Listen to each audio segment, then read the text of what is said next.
Imaginatu lagun bati postaz mezu bat bidali nahi diozula. Bidean lapur emate kostu egin dezake eta mezua irakurri. Eta mezu horretan pasahitz bat idatzi baduzu, hau egunerokotasunean ere gertatu daiteke.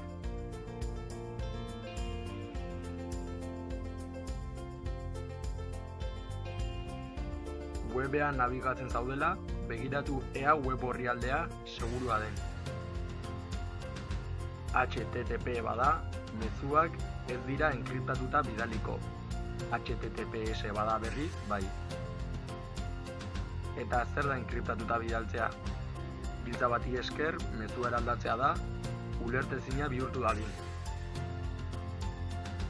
Eta horrela, lapurrak ez dizue zuen mezua ulertuko.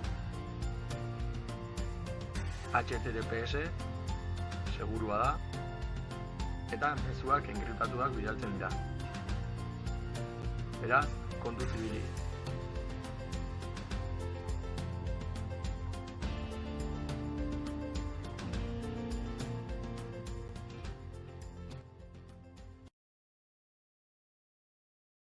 Created using Powtoon.